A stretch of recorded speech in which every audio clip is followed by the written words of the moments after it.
O ser humano tem diversas formas de entender e interpretar o mundo ao seu redor. Essas formas têm suas próprias características e seus próprios métodos de obter esse conhecimento sobre a realidade. E hoje a gente vai tentar entender isso melhor.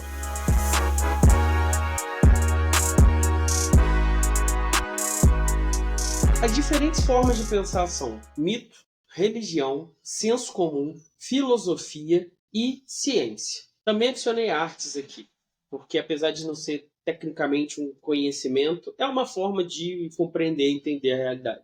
Desde Platão, a gente tem a ideia de que o conhecimento é uma crença verdadeira e justificada. Então, cada um desses modos tem uma forma diferente de adquirir, justificar e validar esses conhecimentos que ele obtém. Para diferenciar eles, nós vamos usar algumas categorias: a origem desse conhecimento, o método de obtenção, o procedimento dessa forma de pensar, como esse conjunto de alegações se comporta entre si e que tipo de alegações de conhecimento eles formulam. Então, a origem é simples, é a fonte inicial daquele conhecimento, de onde essa forma de pensar extrai o seu conhecimento. O método significa o caminho através, mais ou menos, e quer dizer como essa forma de conhecimento procede ao obter e desenvolver seus conhecimentos. Proceder aqui é no sentido de se esse conhecimento tem uma atitude crítica ou acrítica diante das ideias que ele está investigando. O conjunto diz respeito à estrutura das ideias como um todo, se elas são sistemáticas ou assistemáticas, caóticas, fragmentárias. Por fim, se as alegações de conhecimento são passíveis de serem questionadas, ou seja, a gente diz em filosofia que elas são falsificáveis, ou se elas não podem ser refutadas de jeito nenhum. Então, hoje em dia o termo mito significa mentiras, Você pode procurar 10 mitos sobre alguma coisa, mas mito originalmente é a forma mais antiga que a humanidade teve para compreender a realidade. Cada povo, cada cultura tinha seus mitos, e esses mitos forneciam explicações sobre fenômenos naturais, sobre a origem do universo, sobre como eles deviam se comportar e sobre o seu futuro também. Essas narrativas elas não tinham autores definidos, igual os livros de hoje em dia têm um autor na capa, não era o caso dos mitos antigos. E elas eram transmitidas através da oralidade e da tradição daquela cultura. A partir disso, a sua legitimidade vinha desse processo de transmissão, já que elas eram transmitidas por anciões, por membros importantes da cultura, elas carregavam o peso da importância dessas pessoas. Como eles estavam amarrados na tradição, os mitos tinham muito esse papel de fiador dessa coesão social. E aí era complicado você criticar os mitos ou questionar os mitos, porque você estaria criticando, questionando a própria identidade do povo ali, dono daquele mito. Então o mito é uma narrativa, ele é uma história, e ele busca explicar a realidade de maneira simbólica, através de forças místicas e sobrenaturais, seres divinos e outros mistérios acessíveis apenas a alguns escolhidos, alguns profetas, alguns sacerdotes, coisas assim. Por causa disso, até mesmo dentro de uma única cultura, o mito é fragmentário, certo? Ele não oferece uma visão unificada da realidade, você vai ter versões diferentes dos mitos em lugares levemente diferentes, em tempos diferentes e por aí vai. Então, pelo que a gente viu até agora, a origem do mito é a oralidade, a tradição oral, e as alegações de conhecimento que ele se propõe a produzir são inquestionáveis, então elas são infalsificáveis. Como a gente viu no vídeo anterior, a ideia da filosofia foi contrapor essa formulação de conhecimento do mito, propondo um conhecimento universal e racional. Um exemplo de mito é o sequestro de Perséfone, que é a história que a filha da deusa da natureza foi sequestrada, e aí quando ela ficava triste, a natureza morria, esse era o inverno, o outono, que ela estava mais triste, e aí quando ela era devolvida a ela, a natureza se enchia de vida, e é por isso que a gente tem a primavera e coisa e tal. Então, como vocês podem ver, ela recorre a uma narrativa, elementos fantásticos, para explicar as coisas. E essa era a grande treta que os primeiros filósofos viram, porque cada cultura tinha um mito, com cada cultura tinha uma explicação. Eles queriam uma coisa tipo geometria. A segunda forma de conhecimento que a gente vai falar hoje é o senso comum. O senso comum são algumas ideias que parecem evidentes para as pessoas e que elas reproduzem entre si. É um sistema de crenças produzido a partir da experiência prática que as pessoas têm vivendo a sua vida e da observação simples e inconsciente que elas têm da realidade. Elas normalmente não são questionadas por quase ninguém, a não ser os próprios filósofos, e são grandes generalizações sobre o que a realidade é ou não. Por virem dessa vida prática, dessa dimensão prática do ser humano existir, elas normalmente não são expressas em uma linguagem técnica, Então elas são expressas a partir aí da vivência das pessoas. Então uma crença de senso comum é que a gente tem acesso à realidade como ela é. Se você estudar um pouquinho de ciência, um pouquinho de filosofia, você vai ver que tem várias cores, vários sons, várias coisas que nossos sentidos não captam e que, segundo a filosofia, a gente tem acesso a alguns fenômenos da realidade, não a realidade em si.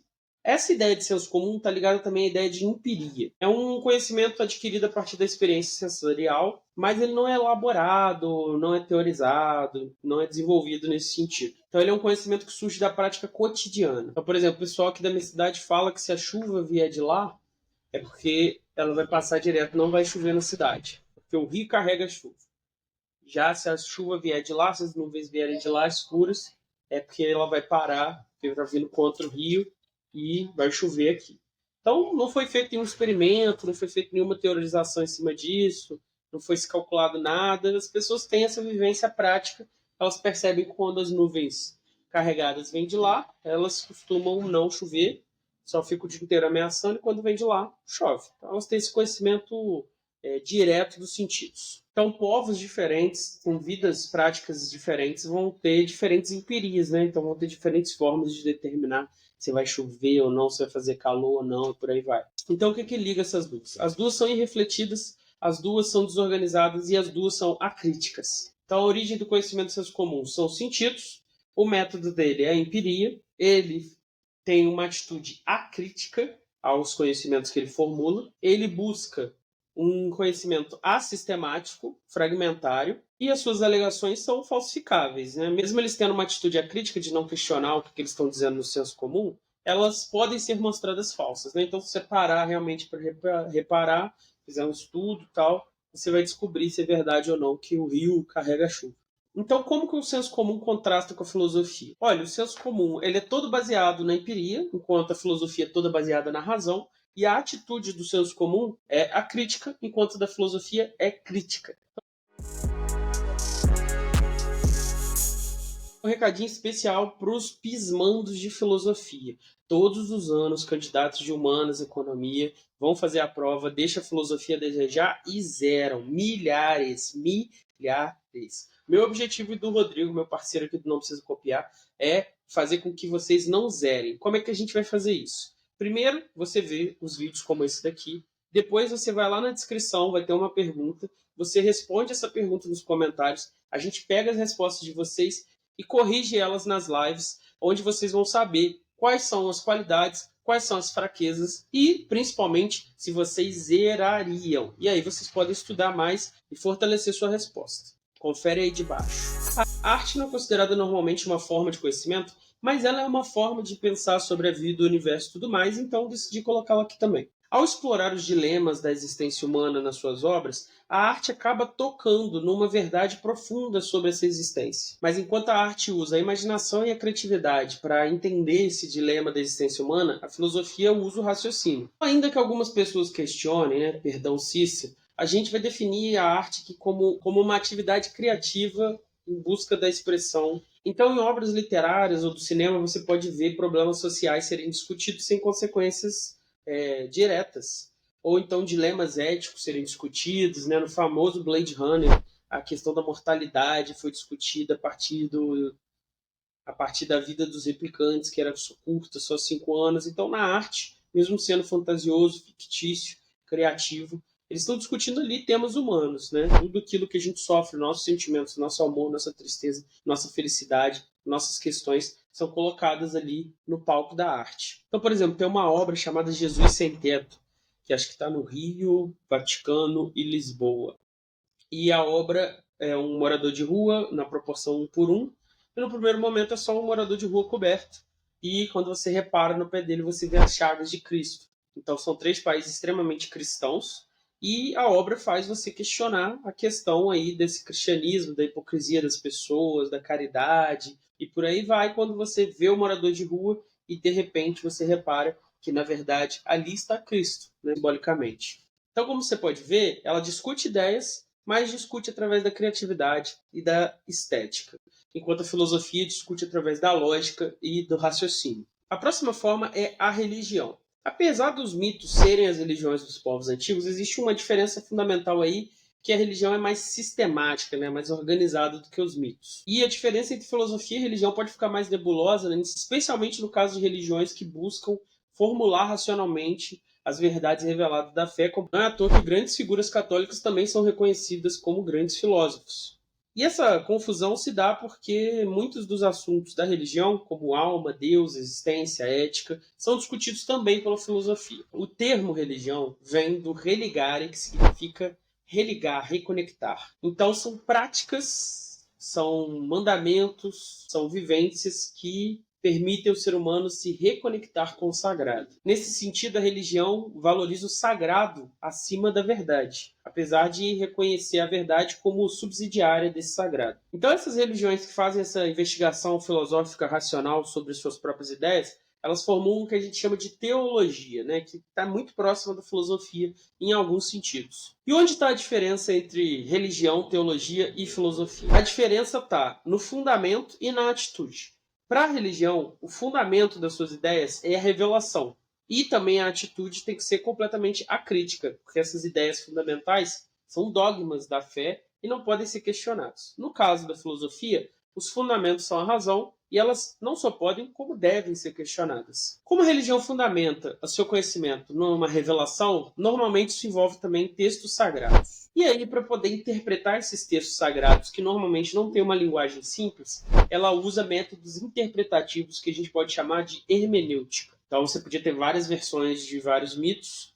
Aqui você tem uma palavra e você tem uma discussão sobre como interpretar. E quando você fecha como interpretar, você vai criando ali novos conhecimentos que se tornam dogmas dentro daquela religião e não podem ser questionados. A ciência moderna é a herdeira da filosofia.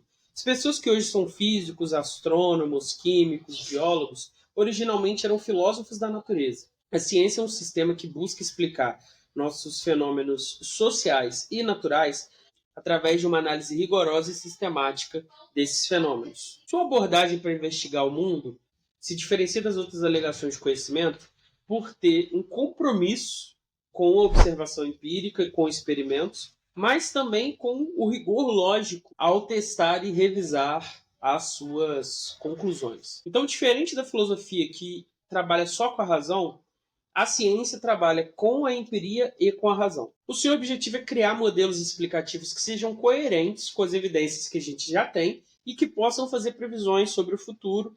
Aí, conforme essas previsões se cumprem ou não, a gente vai saber se a ciência está certa ou se ela está errada. O método científico funciona mais ou menos assim. Você formula uma pergunta a partir de um problema científico, você faz uma hipótese, que é uma resposta possível, você faz um experimento para testar se a sua hipótese está certa ou não, né? Então você se pergunta, se essa hipótese estiver certa, o que vai acontecer?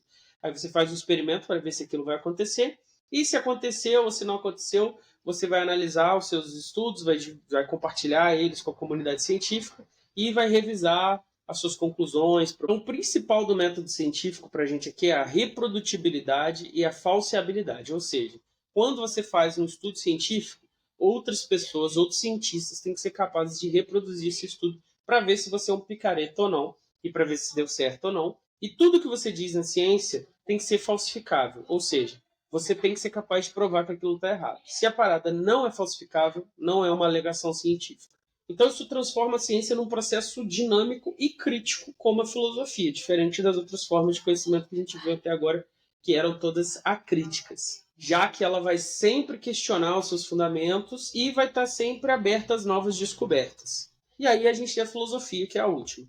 Bom, a origem do juízo da filosofia é a razão pura. A gente pode até estar olhando para o mundo concreto, mas está usando só a razão para pensar esse mundo. Então ela tenta entender o mundo não através da revelação, não através de experimentos, mas através de raciocínios, definições, conceituações. Então o método dela é a lógica. Como eu acabei de dizer, ela tem uma atitude completamente crítica, ela tem que ser sistemática também, igual a ciência, igual a religião, não pode ter alegações contraditórias dentro de um mesmo sistema de crenças. Como ela está falando sobre noções fundamentais da realidade, ética, raciocínios, essas alegações que ela produz são infalsificáveis. Então aqui a gente tem um quadro que resume tudo que eu falei. Então a origem do mito é a tradição, seu método é a transmissão oral, ele tem um proceder acrítico, seu conjunto de conhecimentos é assistemático e suas alegações são infalsificáveis. Do lado dele a gente tem a religião, sua origem são as escrituras, a revelação, seu método é a hermenêutica, sua atitude também é a crítica, mas o seu conjunto de conhecimentos é sistemático e, igual ao mito, as suas alegações são infalsificáveis. A origem do senso comum é a experiência. O seu método é a prática. O seu proceder é acrítico, igual ao da religião e do mito. O conjunto de conhecimentos que ela produz é fragmentário, assistemático. As suas alegações são falsificáveis, diferente da religião e do mito. A filosofia tem como origem a razão. Seu método é a lógica. Seu procedimento é crítico. Seu conjunto tem que ser sistemático, diferente do senso comum, mas as suas alegações, também diferentes do senso comum, são infalsificáveis. E por fim, o conhecimento científico se origina na razão e na experiência. O seu método é o método experimental. A atitude da ciência é sempre crítica. Ela busca sistematizar o seu conhecimento e essas alegações têm que ser sempre falsificáveis.